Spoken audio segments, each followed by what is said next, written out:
Di sini saya akan menjelaskan tentang materi yang kita bahas, yaitu teknik pengambilan gambar. Di mana teknik pengambilan gambar ini kita bagi menjadi beberapa yang kita bahas. Baik, untuk sekarang yang kita bahas yaitu tentang pergerakan kamera. Di sini pergerakan kamera tidak hanya kameranya bergerak, tapi juga subjeknya yang bergerak. Nah, untuk gerakan kamera ini kita bahas satu persatu yang ada dalam pergerakan kamera. Teknik pengambilan gambar ini gunanya untuk mendapatkan momen-momen yang terbaik dalam pengambilan gambar. Sekarang kita bahas satu persatu teknik pengambilan gambar. Yang pertama yaitu cara zooming. Di sini zooming ini kameranya tidak bergerak, tapi kita hanya mengandalkan atau membuat sesuatu itu yang di dalam kamera itu bisa menjadi lebih besar. Artinya gambarnya bisa menjadi lebih besar ataupun bisa menjadi lebih kecil. Sebagai contoh seperti ini. Untuk zooming biasanya kalau di kamera itu kita hanya menggerakkan kamera tanpa bergerak seperti ini contohnya. Nah, ini hasilnya kamera akan bergerak. Turun lagi. Jadi hasilnya ini akan menyebabkan gambar itu akan semakin besar dan semakin kecil. Ini contoh daripada kamera berdasarkan pengambilan kamera berdasarkan zooming. Jadi pergerakan kamera berdasarkan zooming. Yang kedua yaitu pergerakan kamera berdasarkan gerakan horizontal atau yang disebut juga dengan panning. Nah, panning ini adalah gerakan kamera secara horizontal, itu dari kiri ke kanan atau dari kanan ke kiri. Contoh pergerakan kameranya seperti ini. Ini dari tengah, kalau arah ke sini ini disebut dengan pan left, di sebelah sini disebut dengan pan right. Artinya pergerakan kamera itu menggunakan secara horizontal, artinya lurus, tidak kaku, artinya lurus, tidak menggunakan hanya kamera yang bergerak tuh seperti ini. 1, 2, itu artinya pergerakan secara fan left ataupun fan right. Fan right seperti ini fan right, ini fan left. Baik, contohnya seperti ini. Ini contohnya pergerakan kamera ini seperti ini. Ini pan right, artinya dari kiri ke kanan. Kalau pan right dari kiri ke kanan seperti ini. Seperti itu. Artinya seperti itu pergerakan kamera yang kita bahas untuk berdasarkan pan. Pan itu ada pergerakan kamera berdasarkan horizontal. Sekarang kita bahas pergerakan kamera secara vertikal atau istilahnya yaitu disebut dengan tilt.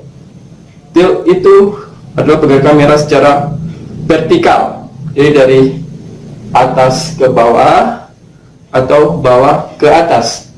Nah, ini gunanya untuk mengambil momen-momen atau mengambil gambar yang berhubungan dengan ketinggian atau ketinggian, dari bawah ke atas itu untuk ketinggian, atau dari tinggi ke bawah itu disebut dengan tilt up. Baik, sekarang kita bahas tilt itu ada dua, yaitu ada tilt up dan ada tilt down. Kalau tilt up itu pergerakan kamera dari bawah ke atas seperti ini. Ini kamera itu dari bawah ke atas. Kita naikkan lagi, kita ulangi lagi. Ini kamera berdasarkan tilt up, ya, terus sampai ke atas, itu namanya tilt up. Kalau tilt down dari atas ke bawah, kita turunkan dulu. Nah, ini kameranya, ini angkat kamera turun ke bawah. Nah, itu namanya tilt down. Jadi sekali lagi, tilt itu pergerakan kamera berdasarkan vertikal. Tilt up itu pergerakan kamera dari bawah ke atas. Kalau tilt down dari atas ke bawah. Ya, ini contohnya. Ini tilt up, tilt up.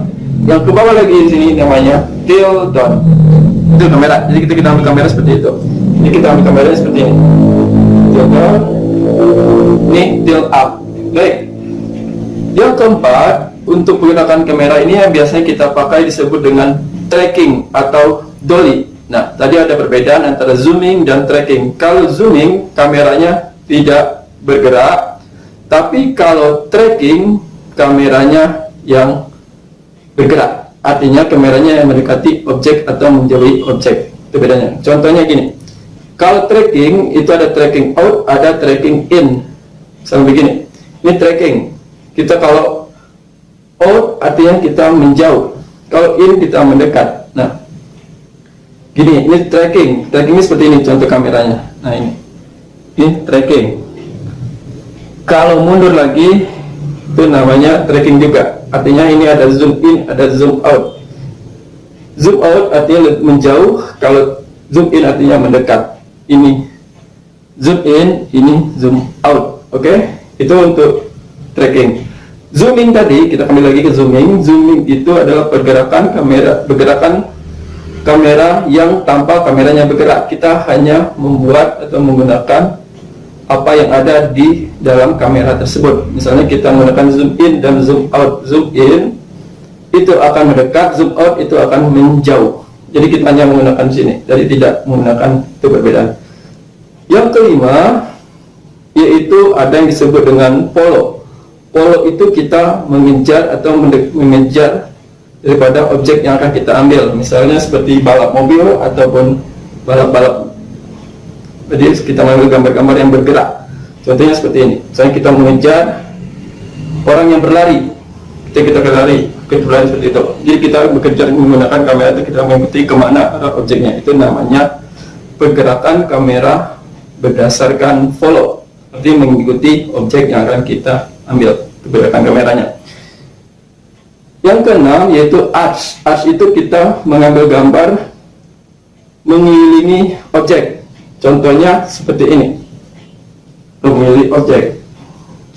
Nah, nanti gambar itu akan mengikuti objek yang akan kita ambil. Jadi kita keliling. Biasanya ini mengambil gambar secara mengelilingi. Itu pengambilan gambar secara arch. Nah, itulah teknik pengambilan gambar berdasarkan pergerakan kamera.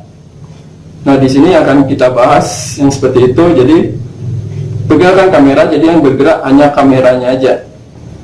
Nanti pergerakan kamera ini mempengaruhi terhadap pengambilan gambar yang lain.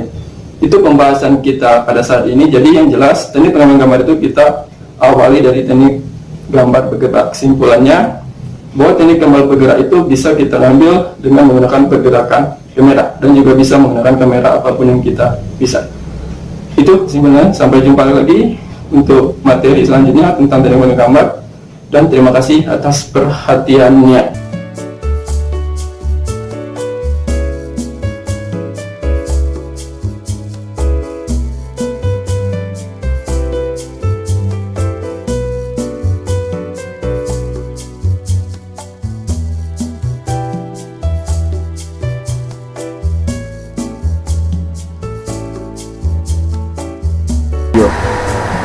Karena yang pertama kita lakukan ya adalah membuat naskah yang terdiri dari adanya sinopsis, adanya storyboard, adanya ide cerita, yang dimana naskah itu dimulai dari yang namanya ide cerita.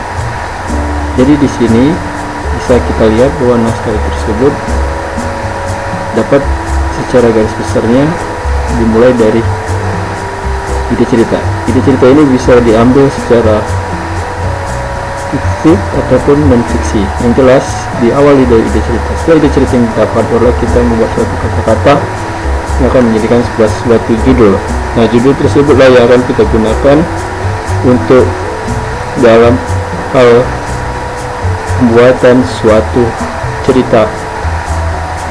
Nah, dalam pengalaman begini, maka dari produksi ini ada yang namanya kegiatan pembuatan naskah suatu video. Sudah, dari situ boleh kita lanjutkan lagi. Silakan dipelajari dulu untuk naskah tersebut.